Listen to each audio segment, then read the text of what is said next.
Salut, c'était Bruno solo. Et ça, c'est le drame de ma vie. Toujours seul. Parfois bien accompagné, souvent très mal. Mais en tout cas, j'étais sur Mensuel. Et ça, c'est le panard quand même.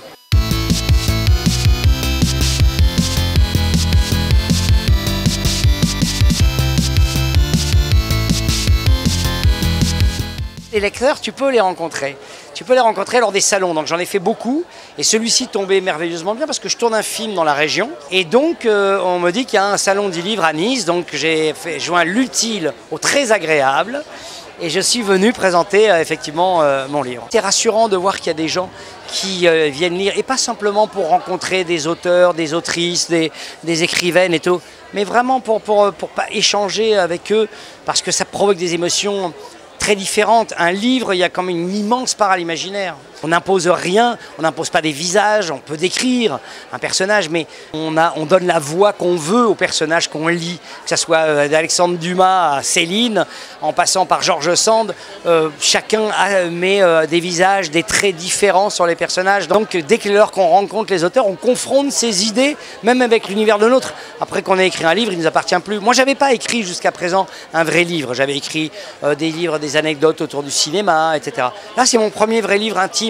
C'est mon rapport intime à l'histoire où je rencontre des personnages qui m'ont fait grandir, qui m'ont intrigué, qui m'ont interpellé, qui m'ont agacé.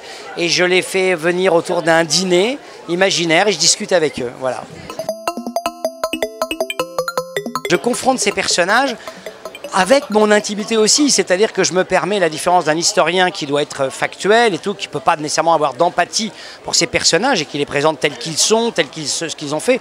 Moi, je leur rentre un peu dans la gueule, je leur dis, t'as dit des conneries. Eux, des fois, qui me disent, mais c'est toi qui est naïf, ça ne s'est pas du tout passé comme ça. Mais je ne m'appuie que sur le travail des chercheurs, des historiens qui m'ont amené le matériau nécessaire pour pouvoir ensuite, moi, en faire ce que je veux et pouvoir me faire une variation autour des thèmes, une variation autour des personnages.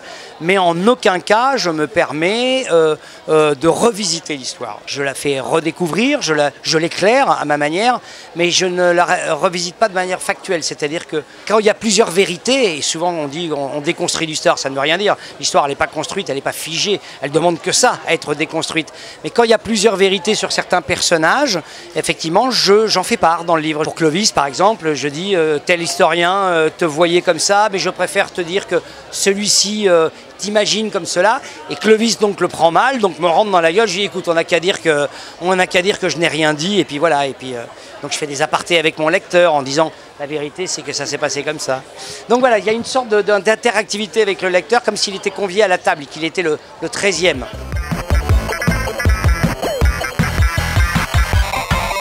Moi, j'ai toujours trouvé ça passionnant, l'histoire, très vite. Alors peut-être qu'effectivement, j'ai eu la chance de tomber sur un professeur qui, dès les premières secondes, il m'a parlé, m'a passionné. Et après, quels que soient les profs que j'ai eus, c'était moi le flacon, j'avais l'ivresse. J'avais l'ivresse de l'histoire, d'apprendre, de comprendre un peu mieux où j'étais, où j'allais. Grâce à ceux qui avaient déjà traversé des épreuves en tant qu'humain, parce que quand tu la ramènes à sa dimension humaine, l'histoire, elle ne peut être que passionnante. Et je pense qu'en fait, dans notre pays, il y a aussi, là aussi, on parlait de littérature, mais il y a un grand goût pour l'histoire. Et les gens aiment l'histoire au-delà de ce qu'on peut leur enseigner dans les cours. Ils ont quand même la curiosité d'aller la découvrir par eux-mêmes, au travers des missions de vulgarisation, au travers de livres plus universitaires, et universitaires, de travaux plus théoriques et plus complexes. Je crois quand même qu'il y a quand même le goût d'être curieux. Et dès lors qu'on est curieux, on ne peut pas ne pas s'intéresser à l'histoire. Et là, effectivement, il y a des gamins. On va pas se mentir, il y a plus des seniors et tout, mais ces seniors-là vont peut-être faire découvrir aux juniors au travers de... En plus, je vais le faire en audio-livre, donc ceux qui ont la paresse de lire pourront au moins l'écouter, quoi, tu vois. Quelle belle homélie, mon cher Bossuet. Sur 8 heures. Oh, c'était très émouvant. Coupé. Ça va? Oui. Tout se passe bien? Bruno, Tu veux jouer Madame de Montespan? Mais oui, pourquoi pas, je suis comédien, quoi. Hein? Rase-toi au moins, s'il te plaît. faut aller me chercher la vraie. Il y aura toujours quelque chose, quoi. On en est à la guerre de 7 ans, à la mort de Louis XV et au début du règne de Louis XVI. Et je commence là à l'issue du tournage de ce film. Donc la 6e saison, je suis ravi parce que les parties, c'était un pari quand même. Au début, on n'avait pas de moyens, c'était un peu compliqué.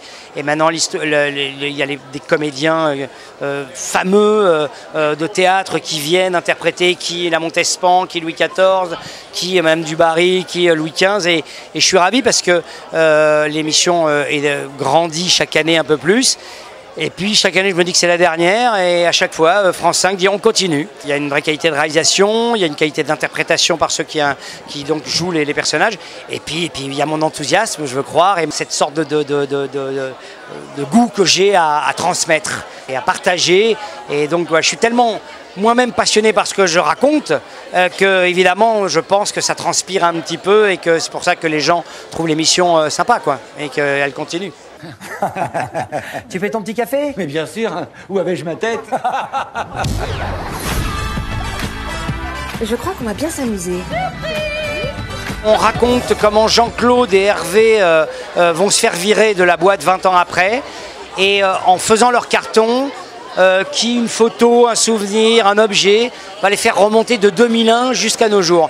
Et on va montrer comment ces deux personnages et leurs collègues, parce que tout le monde sera là, ont traversé ces 20 dernières années, les réseaux sociaux, Balance ton port, les gilets jaunes, les attentats, mais les Coupes du Monde aussi, les 3 présidents, l'écologie, les Coupes du Monde, des choses gaies, des choses un peu plus graves, des choses un peu plus désinvoltes, mais on va montrer comment on a traversé ça. Donc ça dure 1h30 et ça se passe aujourd'hui, mais on remonte le temps et donc on va nous voir rajeunir et puis vieillir et puis arriver au petit bonhomme décati que nous sommes aujourd'hui.